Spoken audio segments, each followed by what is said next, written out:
Hai guys, welcome back. Video hari ini spesial banget karena akhirnya channel ini mencapai 20.000 subscriber. Hore!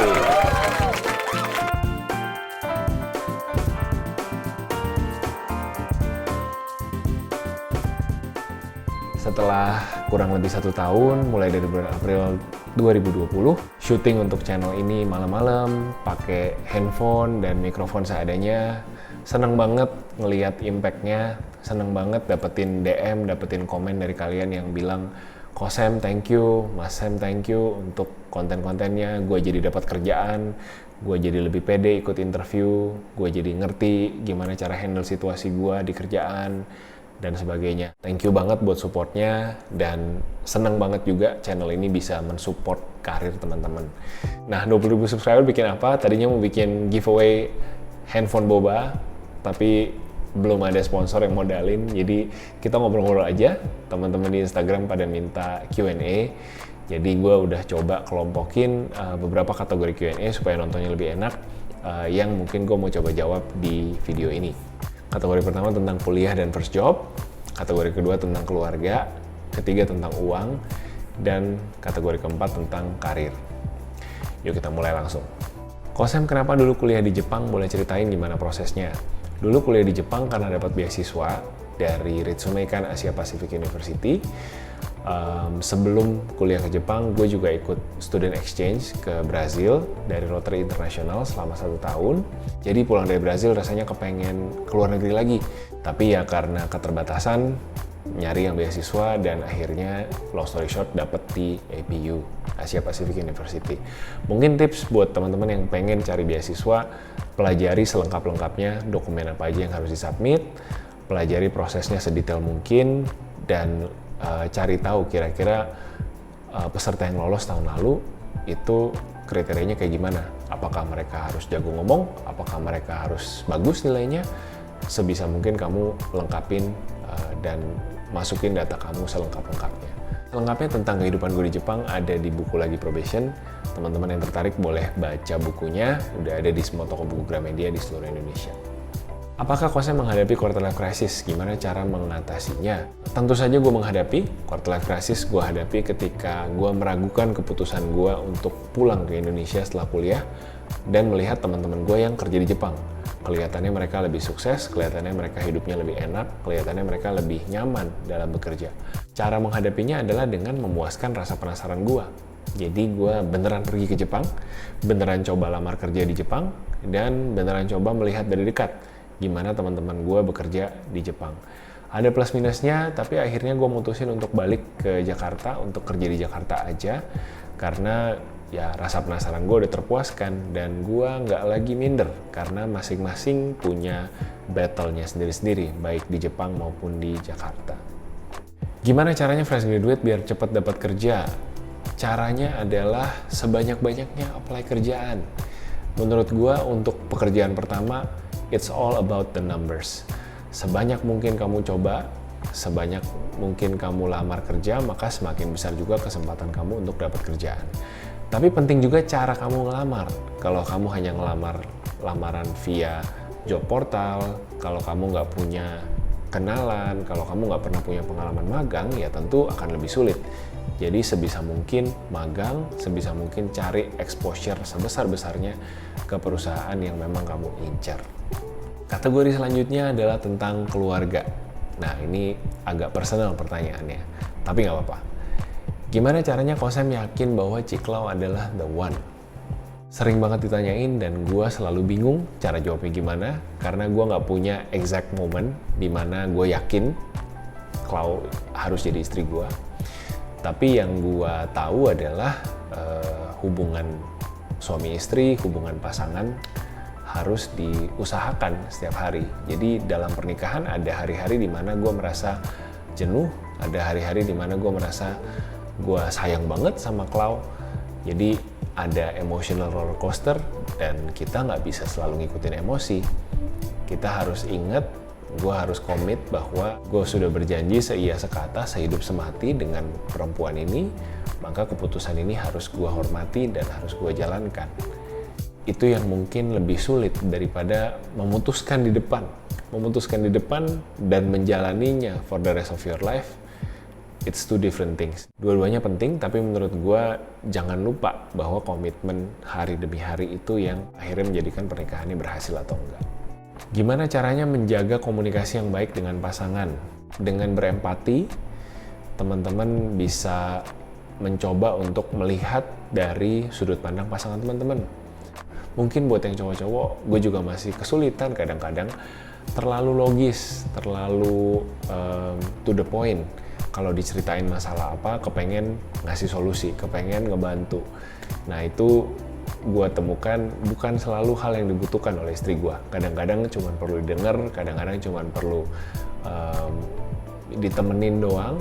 Nanti lama-lama surut sendiri emosinya. Sebenarnya dia udah tahu solusinya apa, dia cuma pengen ngobrol doang. Gitu. Jadi empati, kalau menurut gue, berempati dengan emosi pasangan, berempati dengan apa yang pasangan kita sedang rasakan. Masuk ke kategori selanjutnya tentang uang. How do you manage and invest your money? Oke, ini juga sebenarnya udah sering dibahas. Jadi gue dan Klaus sama-sama orang kantoran, sama-sama karyawan. Kita punya satu target bareng-bareng bahwa kita pengen financially independent di usia 35 tahun. Sekarang usia gue 31 tahun. Ada 4 tahun lagi guys. Financially independent artinya tidak usah bekerja untuk bisa menghidupi diri gue. Menghidupi keluarga kita. Kenapa? Karena kita bisa hidup dari hasil investasi kita. Nah, untuk mencapai hal tersebut, kita menghidupi yang namanya frugal living. Hidup hemat. Apa yang kita lakukan, sehemat apa kita menginvestasikan lebih dari 70% dari gaji kita tiap bulannya. Diinvestasikan kemana? Macam-macam. Sampai saat ini masih bergerak, masih belajar terus. Ada yang masuk ke saham, ada yang masuk ke deposito, ada yang masuk ke reksadana, emas, ada yang jadi aset juga, rumah ini, dan sebagainya. Jadi target kita mudah-mudahan kalau semuanya berjalan lancar, kita bisa pensiun dini, kita nggak depend lagi ke gaji kita bulan ke bulan untuk bisa hidup. Jadi apakah ada uang istri, uang suami? Ada. Kita masing-masing punya pocket yang kita pegang untuk kebutuhan kita pribadi. Tentunya semua dibicarakan secara terbuka, berapa jumlah uang yang dibutuhkan suami, berapa jumlah uang yang dibutuhkan istri tiap bulannya, dan itu dimonitor secara terbuka juga. Terutama terkait investasi, kita juga punya spreadsheet, tabel di Google Sheets yang kita pantau setiap bulannya bareng-bareng sudah sejauh mana pertumbuhan investasi kita dan apakah kita masih on track untuk pensiun di usia 35 tahun. Gimana kripto menurut Bro Samuel? Ini juga lagi banyak dibicarakan. Saat ini portfolio kripto gue 0 rupiah. Buat gue investasi adalah ketika kita mengerti produknya, kita mengerti apa yang mendasari value dari produk yang kita investasikan. Kalau saham, di baliknya ada perusahaannya. Kalau emas memang logam mulia yang nilainya dihargai banyak orang. Kalau surat berharga, surat utang, yaitu sesuatu yang dijamin oleh negara atau oleh perusahaan. Kalau kripto, gue nggak gitu ngerti apa yang menggerakkannya, apa yang bikin dia naik, apa yang bikin dia turun. Jadi sementara gue nggak masuk dulu. Bagian selanjutnya tentang karir. Bagaimana memulai jalur karir yang baru? Mungkin maksudnya di sini pindah ya, dari tadinya orang finance pengen jadi orang marketing dan lain sebagainya. Nah, menurut gua kita pertama-tama harus siap kalau kita kemungkinan diturunkan gajinya, diturunkan pangkatnya, karena memang kita harus belajar lagi di tempat kita yang baru. Apakah kita mau? Apakah worth it untuk mengejar ketertarikan kita dan mengalami mungkin penurunan gaji? Nah, itu masing-masing kita yang putuskan. Hal yang kedua yang teman-teman mesti lihat juga, apakah ada skill-skill, keahlian yang teman-teman bisa bawa dari pekerjaan lama teman-teman ke pekerjaan baru teman-teman.